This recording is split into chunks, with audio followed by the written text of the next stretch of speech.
Bienvenue à tous et à toutes, merci de me retrouver pour cette nouvelle vidéo. Alors aujourd'hui, pas de test produit ni de tuto, non. Du coup tu vas me dire qu'est-ce qu'on va faire? Ah, je t'ai laissé un petit indice lors de la dernière vidéo que si tu as loupé, je te mets juste ici. Il s'agissait de cet indice précis. D'ailleurs prochainement je vais te faire une vidéo sur mes indispensables. Eh ben nous allons parler de mes indispensables, tout simplement. Allez, on est parti.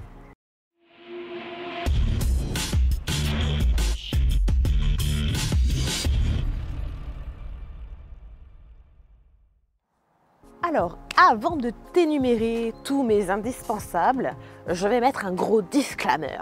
Le sujet de cette vidéo n'a pas pour but de te dire comment en faire, donc ce n'est pas un tuto, elle n'est pas là pour énumérer absolument l'intégralité des produits que tu aurais pu utiliser dans les dites situations que je vais t'énoncer. Pour la simple et bonne raison qu'il y en a trop. Il y a trop de produits et il faudrait à peu près 150 heures de vidéos pour arriver à faire un classement. Et en fait, ça va vite devenir chiant, et pour toi et pour moi. Donc non, je vais juste te parler des produits qui me sont indispensables à moi. La première vidéo aujourd'hui sera consacrée au lavage extérieur à ton domicile. Je vais te faire une petite série comme ça des indispensables et d'autres vidéos suivront. Donc nous partons du principe fondamental que tu es chez toi tranquillement et que tu es donc équipé d'un NHP, à savoir un nettoyeur haute pression. Pour commencer le dit nettoyage, le dit lavage, je commence systématiquement par les roues. Quand je dis roue, j'entends le passage de roue, le pneu et la jante. Et je vais les nettoyer précisément dans cet ordre-là. Pour le passage de roue, c'est très simple. J'utilise un snow foam manuel que je te mets juste ici. Donc moi j'utilise celui-ci particulièrement, c'est le IK. Son avantage c'est que tu peux le faire en manuel, tout simplement en pompant, sinon tu peux lui brancher un compresseur à air pour t'éviter de pomper. Il y en a d'autres, tu l'as aussi électrique qui est super sympa, donc c'est à toi de voir celui que tu préfères. Moi en tout cas c'est celui-là que j'utilise. J'ai mis à l'intérieur du shampoing, je vais te dire peu importe lequel. En fait je fais mes fonds de shampoing, c'est-à-dire tu sais quand il te reste une petite dose, mais pas assez pour faire une dose complète pour un prochain lavage. Donc en fait je finis mes shampoings là-dedans, dans le snow foam manuel pour venir le pulvériser dans les passages de roue. Tu m'as déjà vu faire. Ensuite idéalement il te faut une brosse pour venir agiter tout ça à manche long, ce genre là. Mais par exemple chez moi ça ne passe pas. L'espace entre le passage de roue et le pneu est trop faible. Donc je me munis tout simplement d'une brosse à jantes standard de ce type là, que tu peux utiliser aussi pour les jantes, mais uniquement si elles sont en aluminium. Pour ma part, comme tu le sais, comme tu le vois, au cas où je te le dis, elles sont biton, c'est-à-dire aluminium et laqué noir, donc je ne peux pas utiliser ce genre-là. Je suis obligée de lui préférer une brosse jante en microfibre de ce style-là, indispensable. Tu as nettoyé tes passages de roue, on va passer aux pneus. Pour ce faire, deux indispensables, le Tire Cleaner de chez Giant. Alors Giant, tu vas m'entendre le citer plusieurs fois. Je ne te cache pas que c'est une marque que j'affectionne particulièrement, donc il est normal qu'elle fasse partie de mes indispensables. Donc Tire Cleaner sur le pneu que tu vas venir agiter avec la brosse, toujours de chez Giant. Ensuite, les jantes. Pour les jantes, j'ai deux produits préférés que j'utilise, ou l'un ou l'autre en fonction des dispos. Mon fétiche numéro 1, c'est le Reactive Wheel Cleaner de chez Corkemi. Si tu ne le connais pas, je l'ai découvert au travers d'un test de plusieurs produits jantes. Si tu as loupé la vidéo, je t'invite à le regarder juste ici. Et s'il est en rupture de stock, si j'en ai plus, ou parce que de toute façon je le trouve vraiment à équivalence, je les mettrai vraiment au même niveau, le Iron Wheel Cleaner, celui-ci, toujours de chez Giant, bah oui. À savoir que tous les deux sont des nettoyants jantes sans acide, ça veut dire qu'ils sont safe pour tout type de jante, peu importe leur matériau et peu importe leur protection. Ça va venir nettoyer ta jante sans pour autant ronger ta protection. Et ils sont tous les deux associés à un décontaminant ferreux. Pour nettoyer les jantes, du coup, hormis les produits, tu as besoin de quelques ustensiles. Il te faudra un pinceau. Je prends toujours le même. Il est condamné depuis le départ à cet usage exclusif. C'est le même pinceau que j'utilise, peu importe les jantes. Prends un pinceau d'un calibre moyen. Ne le prends pas trop petit, ne le prends pas trop grand. Et les poils, c'est pareil, prends-le plutôt médium. Ne le prends pas trop souple, ne le prends pas surtout dur parce que tu vas venir rayer les jantes. Médium, on est sur un bon truc. Ensuite, il va te falloir une brosse pour nettoyer les branches de ce type-là. Et puis donc, il te faut la fameuse brosse pour rentrer dans les jantes. Donc tu as ce type-là pour moi, qui est des jantes biton. Et tu l'as de différents calibres en fonction de la géométrie de tes jantes. Si c'est des grandes branches ou si c'est des petits rayons. Il va te valoir également un gant. Tu n'es pas obligé, mais moi je l'utilise systématiquement. C'est celui-ci. Donc il est chenillé, je préfère. Et il est à usage exclusivement jante. Pareil, ça fait 1 an que je l'ai, c'est toujours le même. Et associé également, j'ai un seau. Je le garde exclusivement pour les jantes. Une fois tu as fait ton nettoyage donc de tout ça, vient le temps de mettre une petite protection. Alors je ne me sépare jamais de mon ami le Wet Coat, celui-ci de chez Giant, encore, oui. Il a l'avantage d'être un hydrocoat, c'est-à-dire que tu peux le mettre sur une surface de mouillé, tu le pulvérises, tu le laisses sécher quelques secondes et tu le rinces. Et en le rinçant, en séchant, il va te donner cet aspect un petit peu hydrophobe. Et pour t'amener dans la protection concernant les roues, alors lui, c'est mon chouchou. Je ne peux pas m'en passer, je le fous partout. C'est le Tire de chez Giant. J'ai pas trouvé meilleur dressing pneu. Si tu as loupé sa vidéo de découverte d'utilisation, je te conseille de la regarder juste ici. Vient donc l'étape suivante qui est celle du prélavage. Pour ce faire, deux types sont possibles, ou le prélavage soft, le standard que tu vas forcément faire à la maison, ou le hard. On va commencer par le soft. Quoi qu'il en soit, il te faut un canon mousse. Moi j'ai celui-ci de Amazon. Ça fait 1 an que je l'utilise. Franchement, vu le prix, il est plus qu'honorable. À savoir que j'en ai deux. J'en ai un pour le prélavage que je te cite là et j'en ai un autre, le même, pour le lavage. Je t'en parle après. Je vais utiliser des solutions de prélavage pour canon mousse. À savoir que mon fétiche, c'est le foam de chez Giant, que je trouve très onctueux avec une belle mousse. J'ai beaucoup apprécié aussi quand j'ai réalisé le test le Formula One de chez Valet Pro. Je te mets la vidéo juste ici si tu l'as loupé également. Même genre, c'est-à-dire que c'est un shampoing de prélavage qui est très efficace avec une belle mousse sans ajout. Sinon, j'ai également utilisé de chez nos amis Alchemy 7 le M7, celui-ci. C'est un shampoing de prélavage dédié à cet effet-là spécifiquement, mais il est associé à un démoustiquant. Ce qui, chez moi, quand même, n'est pas négligeable parce que l'été, j'ai vraiment un emplâtre à l'avant. J'ai également beaucoup utilisé pendant un certain temps, je ne l'utilise plus maintenant, mais je le conserve parce qu'en fonction de si je veux faire des vidéos assez sympathiques, j'utilise le Chéri de chez Fulcarix parce que il a une magnifique mousse rose, super odorant, ça sent bon comme son nom l'indique, la cerise, et puis il a une texture terrible, faut dire ce qui est. Tous ces prélavages que je viens de te citer là n'ont pas besoin d'un ajout quelconque. Si toutefois il te manque de la mousse, l'un de mes indispensables dont je ne me sépare jamais, c'est celui-ci. L'agent moussant, le pH neutral de chez Valet Pro. On part du principe donc que tu as pulvérisé la mousse sur ton véhicule. À ce moment-là, il va te falloir un pinceau. Un pinceau de ce type-là, un pinceau à poil doux. Tu vas venir agiter cette mousse de prélavage, donc tu rinces et on est bon concernant le prélavage. Soft.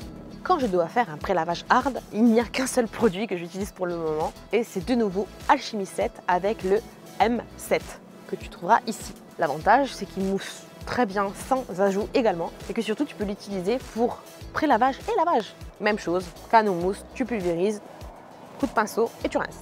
Voilà qu'arrive l'étape dite du lavage. Donc pour ce faire, deuxième canon mousse, celui-ci, dans lequel je vais venir y mettre donc un shampoing. Alors, premier lavage concernant le lavage soft, le lavage standard, que tout le monde peut faire. Moi personnellement, j'ai un véhicule qui pourtant, alors il a une céramique, je dirais plutôt avait une céramique, mais on va partir du principe que c'est un véhicule qui est traité. Qu'il soit traité ou pas, je te conseille d'utiliser un shampoing neutre. Pour ce faire, le numéro 1 des numéros 1 que tout le monde connaît, je pense, c'est évidemment le Reset de chez CarPro. Il est super économique en plus d'être efficace. Tu en mets très peu et tu as ce qu'il faut. J'aime également le Bass de chez Giant. Pareil, mousse bien sans en mettre trop, pH neutre au top. Je fais donc le lavage avec un canon mousse. Tu n'es pas obligé, tu peux utiliser la technique des deux seaux, mais moi c'est ma préférence. Je pulvérise mon shampoing sur directement mon véhicule. Je commence toujours par le haut, j'associe ceci, donc c'est l'espèce de tige de lavage, tu sais, pour m'allonger le bras et la taille tout simplement parce que sinon j'arrive pas au toit, c'est comme ça, j'arrive pas. J'arrive mais j'arrive pas au bout. Et ensuite il te faudra un gant. Je privilégie le gant microfibre de ce type-là. Tu le vois dans mes vidéos et c'est le cas, je n'utilise qu'un gant. À savoir qu'il te faudra quand même un seau avec une grille pour effectuer le lavage de ton gant. Donc même si tu fais comme moi le lavage au canon mousse, il te faut quand même un seau d'eau. Si toutefois je devais faire un shampoing hard, pour l'instant je n'en utilise qu'un, le M7 de chez Alchemy 7. Il y en a d'autres quand même que je voudrais bien me tester, mais pour l'instant c'est celui-ci que j'utilise.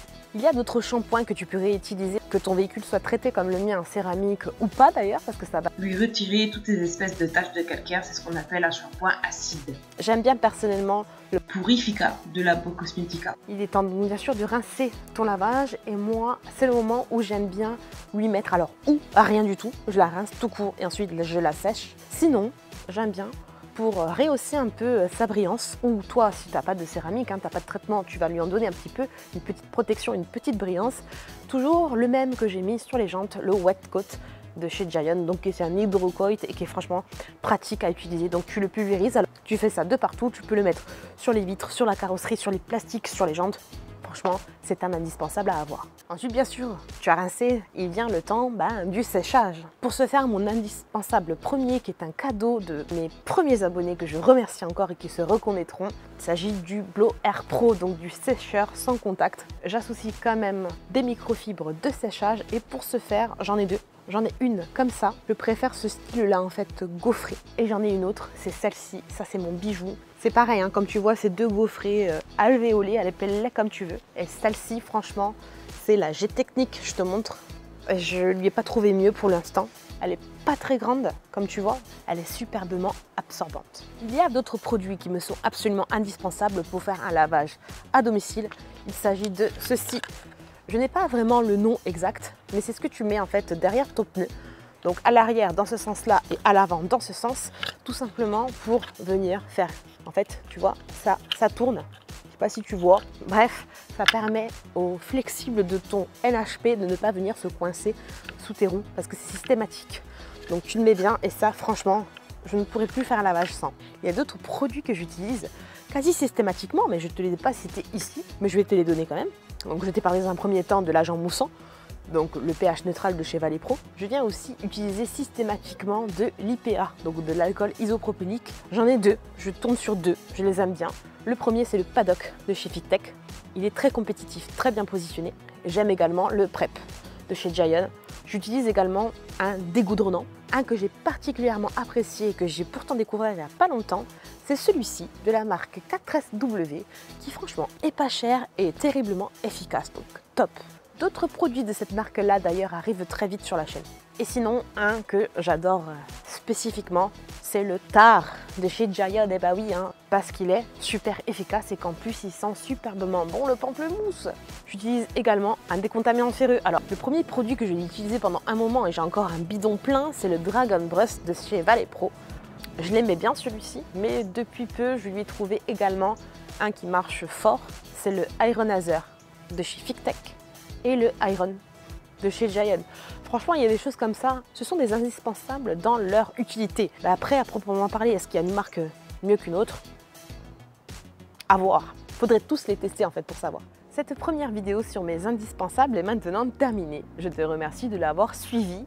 Si elle t'a plu, n'hésite pas à me mettre un petit pouce, un petit j'aime. N'hésite pas à la partager pour faire connaître tout ce que je t'ai dit, aussi bien les produits que le petit matériel. N'hésite pas également à me mettre en commentaire si tu as aimé ce genre de format et si tu veux la suite de mes indispensables.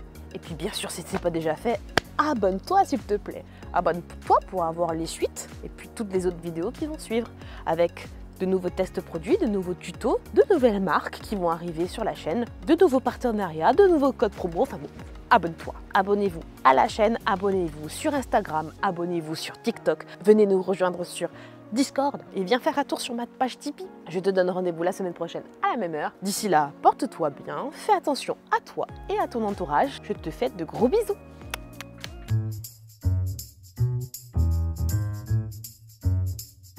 On va dingue du coup. Tu l'entends? Écoute, écoute.